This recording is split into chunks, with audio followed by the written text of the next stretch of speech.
You've been disrespected before, haven't you? Not in the obvious, dramatic way people expect. No loud insults, no public humiliation, just the quiet kind, the kind that slips under your skin. Someone talked over you when you spoke. Someone forgot your worth when it was convenient. Someone dismissed your kindness as weakness, and you let it go. Again, you told yourself, "It's fine." You smiled, swallowed the sting, and moved on like you always do. But the truth is, it wasn't fine, because every time you accepted less than respect, a small part of you faded. You thought being understanding made you noble. You thought being forgiving made you wise. But what if that was never strength, only fear dressed as virtue? There's a cruel illusion we're taught that goodness will protect us, that kindness will bring love, that patience will earn peace. But sometimes, goodness without boundaries is an invitation for disrespect. Sometimes, kindness without strength becomes a mask people use to hide their disregard. And patience without self-respect becomes quiet self-betrayal. You see, people can sense who will tolerate being disrespected, just as wolves sense which sheep will not run. And no matter how pure your intentions, the world will not value what you do not defend. Machiavelli once said, "It is better to be feared than loved if you cannot be both." But what if we reimagine that truth, not about others, but about you? What if it is better to be respected than loved if you cannot be both? You don't need to be cruel. You don't need to play games. But you do need to understand this. People respect what they cannot manipulate. They value what they cannot take for granted. They remember what does not bend too easily. And maybe, just maybe, the power you've been searching for isn't found in being nicer, softer, or more forgiving. It's found in the moment you decide that your peace is not a bargaining chip, that your silence is not submission, that your heart is not a weapon to be used against you. Tonight, I want to tell you about the quiet power that high-value people carry. Not the loud kind that demands attention, but the grounded kind that commands it. It's not arrogance. It's self-respect. It's not vengeance. It's clarity. It's the art of being both lion and fox, gentle enough to see beauty, sharp enough to see truth. Because when you learn to handle disrespect with grace and precision, you don't just protect your dignity, you awaken something deeper, a courage that can no longer be controlled by fear. So, if you've ever felt unseen, unheard, or undervalued, stay with me. Let's walk through the fire together, not to burn, but to illuminate. And if this message already touches something deep inside, you don't rush past it. Take a breath, maybe subscribe, or share this moment with someone who needs it too, not out of habit, but out of hope. There comes a moment when silence stops being noble and starts becoming a wound. You know that moment, when someone crosses the line, and you pretend not to notice, when your body tenses but your lips smile anyway, when you replay the scene later over and over, whispering what you should have said. That quiet ache isn't just hurt. It's your soul reminding you that respect isn't a gift you beg for. It's a standard you embody. High-value people don't handle disrespect by fighting fire with fire. They don't shout to prove their worth. They don't seek revenge, because revenge keeps you tethered to the person who hurt you. They rise not with noise, but with presence. They understand something most don't, that silence can be power, but only when it's chosen, not when it's forced. They walk away, not because they're weak, but because they finally understand the cost of staying where they're not valued. It takes courage to let go of people who diminish you. It takes strength to stop explaining your worth to those committed to misunderstanding it. There's a strange peace in that, a quiet rebellion against everything that ever made you feel small. You stop chasing closure. You stop craving validation. You stop needing people to see your goodness before you choose to honor it yourself. Machiavelli spoke of the lion and the fox, the balance between force and cunning. But in the language of the heart, this means knowing when to stand firm and when to step back. Being the lion is setting boundaries, saying no, walking away without guilt. Being the fox is discernment, reading the unspoken intentions, understanding that not every kindness is genuine, not every apology is repentance, not every smile hides goodwill. You learn to observe instead of absorb. You stop taking people's disrespect personally. You begin to see it for what it is, a mirror of their emptiness, not a measure of your value. And when you see it that way, their power over you dissolves. There will be people who will test you again. Life will hand you moments that look like old wounds wearing new faces. But something inside you will shift. You will pause, breathe, and this time, instead of shrinking, you will simply remember who you are. Not who they said you were.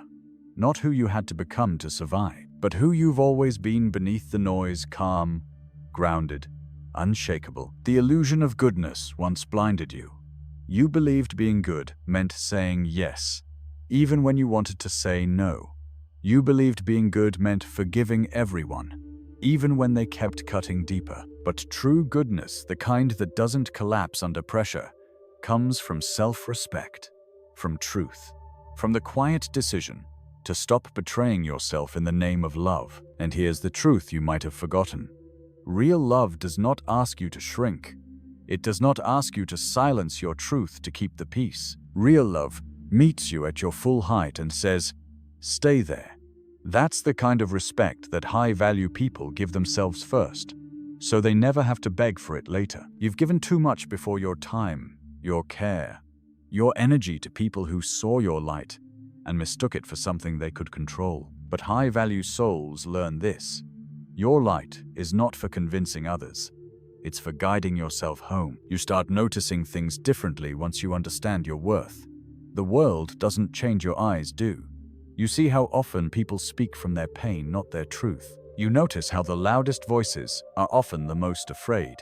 You stop trying to please those who cannot be pleased, because you realize their approval was never the goal, peace was. There's a quiet rebellion in self-respect. It's not about proving anyone wrong. It's about finally choosing yourself without guilt. You begin to honor your time as something sacred. You don't explain why you don't reply immediately. You don't justify why you walked away. You don't beg anyone to see your value, you live it. Every calm decision becomes a boundary drawn in gold. Every no becomes a declaration that your soul is not for sale. Machiavelli said, "Men are ungrateful, fickle, false." But what he really meant beneath the cynicism is that human nature is unpredictable.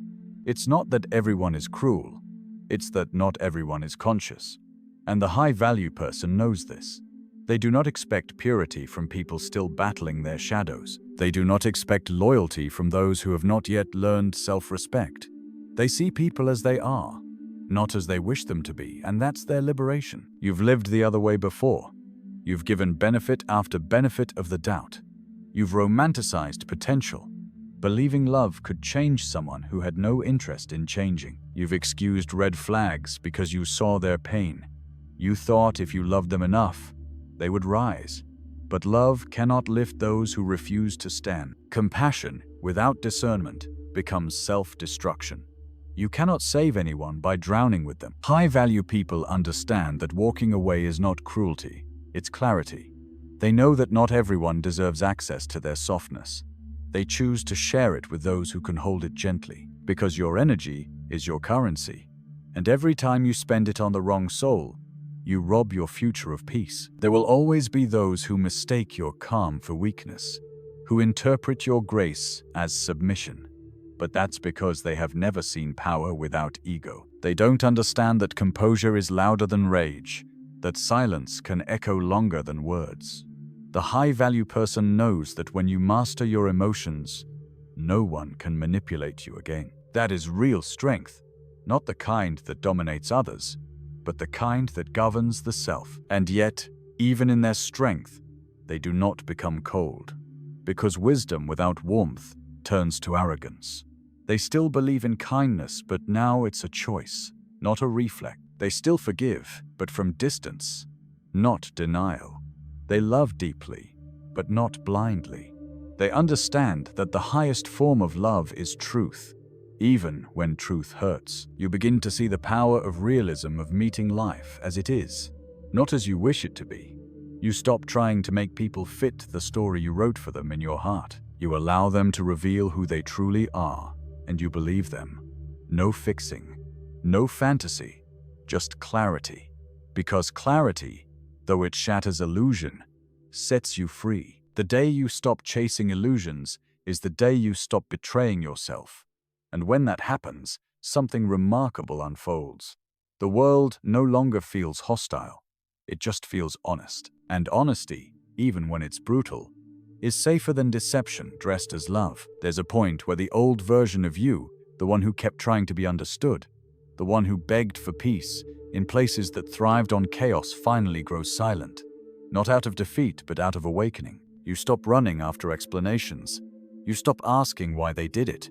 You stop trying to make sense of the disrespect. Because now you know, not everything broken needs to be repaired. Some things only exist to teach you where not to return. High-value people are not born strong. They are forged in the moments they were disrespected and chose not to collapse. Every boundary they set was once a wound. Every calm reaction was once a storm they learned to breathe through. The strength you admire in others is often built on the pain they refuse to let define them. You learn that not everyone who hurts you is evil. Some are simply asleep, lost in their own pain, repeating patterns they never had the courage to face. But forgiveness doesn't mean access. You can understand someone and still walk away. You can love them and still say, no more. That's not bitterness, it's maturity. It's choosing to honor both your empathy and your limits. There's something powerful about no longer needing to explain your worth, about sitting across from someone who once made you question yourself and realizing you no longer do. Their silence doesn't sting. Their indifference doesn't shake you. You've stopped seeking closure from others because you've already given it to yourself. That's what Machiavelli meant when he spoke of fortune favoring the bold. He wasn't talking about recklessness. He was speaking to those brave enough to live by truth instead of illusion, to those who dare to choose clarity over comfort, self-respect over people-pleasing, solitude over shallow validation. Fortune favors the one who no longer waits to be chosen, but chooses themselves first. You realize that dignity doesn't come from how others treat you, but from how you respond. You can walk away from disrespect without burning in rage. You can assert your boundary without losing your softness. You can be the lion without losing the heart of the foxwise, observant, unpredictable. Because real power isn't in dominance, it's in restraint. It's the quiet confidence of someone who knows they could, but chooses not to. And there's peace in that. A peace deeper than being liked, deeper than being understood. It's the peace of no longer abandoning yourself for belonging, of standing alone, but never feeling lonely. Because once you become your own source of validation, no one can take it away again. You begin to walk differently, not faster, but lighter. You don't rush to prove, defend, or impress. You exist in your own rhythm, untouched by noise. People feel it when you enter a room. They don't know what's changed, but they sense something steady, something unshakable. That's self-respect radiating like quiet fire. You no longer fear losing people. You fear losing yourself again. And that fear, the right kind of fear, becomes your compass. It keeps you aligned with your truth, even when your heart still remembers the softness that once betrayed it. Because now you understand. You can be gentle without being naive. You can be kind without being blind. You can love without surrendering your spine. And then, almost without realizing it, you become what you once needed: calm in chaos, sure in uncertainty, untouchable in your peace. The things that used to shake you now feel like whispers in the wind. You no longer rush to correct the lie, to prove your side, to make someone see your heart. You let them think what they want, because you've learned that defending yourself to those committed to misunderstanding you is like trying to hold water in your hands. It will always slip through. High-value people carry a quiet kind of authority. Not the kind that demands, but the kind that simply is. Their power doesn't need validation, because it's rooted in self-knowledge. They know who they are, what they deserve, and what they will no longer accept. And that knowledge radiates softly, unmistakably, beautifully. You remember the times when you confused silence with weakness, when you thought speaking up would make you unkind, when you believed that walking away meant losing. Now you see silence can be sovereignty, speaking up can be self-love, and walking away can be salvation. You used to chase peace in others. Now you create it within yourself. The old illusions start to fade. The illusion that goodness guarantees love. The illusion that being needed means being valued. The illusion that if you give enough, someone will finally choose you. You begin to understand what Machiavelli meant, though his words were colder than yours. That the world respects courage more than innocence. That fear, in its purest form, is not terror, but reverence, the acknowledgement that you are not to be trifled with. For you, this isn't about being feared by others, but about no longer fearing yourself. Because the moment you stop fearing your truth, your boundaries, your voice, your needs, you become untouchable. People who once toyed with your kindness now stumble when faced with your clarity. They sense something different, not hostility, but stillness. You no longer beg for respect, you embody it. And that embodiment changes everything. You find yourself surrounded by different people, those who match your energy instead of draining it, who speak to your soul instead of your wounds. Your relationships shift from conditional attention to mutual reverence, because the energy you put out now says, I am whole, and I will not shrink to make you comfortable. That is the art of the lion and the fox. The lion within you stands tall, firm in values, unafraid of solitude. The fox within you watches quietly, reading intentions, choosing wisely. You no longer react to disrespect. You simply remove your presence. You don't need to prove who you are. Your absence will teach them. One day, someone will try to test you again. They'll speak carelessly, hoping to provoke the old version of you.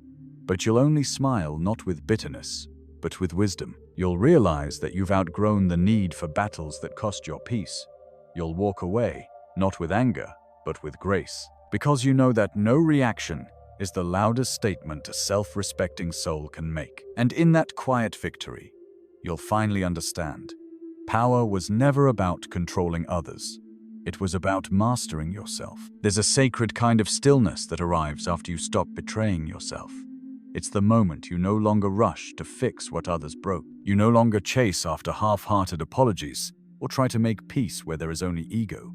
You simply breathe deeply, freely, as though you've just stepped out of a storm that lasted years. That stillness isn't emptiness. It's reclamation. It's you coming home to yourself. People who live with dignity understand that disrespect says nothing about their worth and everything about another's blindness. So they don't react, they respond. And sometimes that response is silence. The absence of your energy is louder than any argument. It's the unspoken message that says, I no longer need to prove my value to the unseeing. You see, real strength isn't the absence of emotion.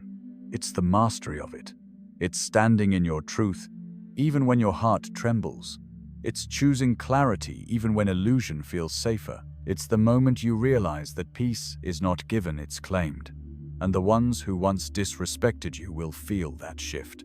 They will sense that the door is still open, but they no longer have the key. There's a kind of beauty in that realization, the beauty of restraint, the poetry of self-control. Because when you can look at someone who once had power over your emotions and feel nothing but calm detachment, you've transcended the need for revenge. You've become free. Freedom, after all, is not escaping others, it's escaping the need to be understood by them. And here's the truth that quietly reshapes your world. Not everyone deserves your kindness, not because kindness is weakness, but because your kindness is sacred. It was meant to heal, not to be exploited. It was meant to build, not to be drained. When you begin to see your love as something precious, not everyone gets access. You start giving it where it's cherished, not where it's consumed. Machiavelli's law of power, it is better to be feared than loved, if you cannot be both, was born from a brutal world. But when you translate it into the language of the soul, it means this: it's better to be respected than adored, because love without respect is possession, and admiration without truth is illusion. High-value people know this. They don't beg to be liked.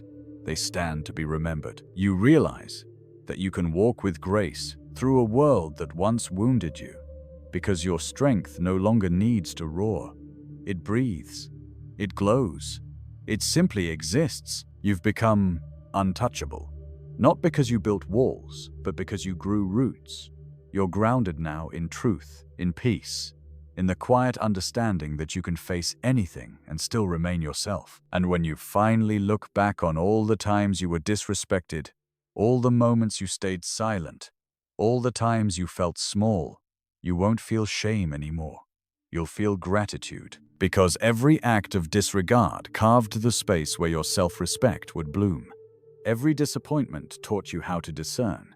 Every heartbreak trained your heart to love wisely. You'll whisper to yourself, almost tenderly, I see now, none of it was in vain. And that whisper will carry the weight of your transformation, soft, steady, and unstoppable. Thank you for walking this path with me tonight. If this story touched something deep inside you, if it reminded you of your strength, your dignity, or your quiet power, stay with this feeling. Share it. Not because you must, but because someone out there might still be where you once were, waiting for a voice to tell them it's okay to rise. If you felt seen here, you belong here. Subscribe, not to a channel, but to the truth that honors your soul. Like, share, or comment, not as a gesture, but as a prayer for everyone still learning how to love themselves again. Truth is the highest form of love, and you, my friend, are finally living it.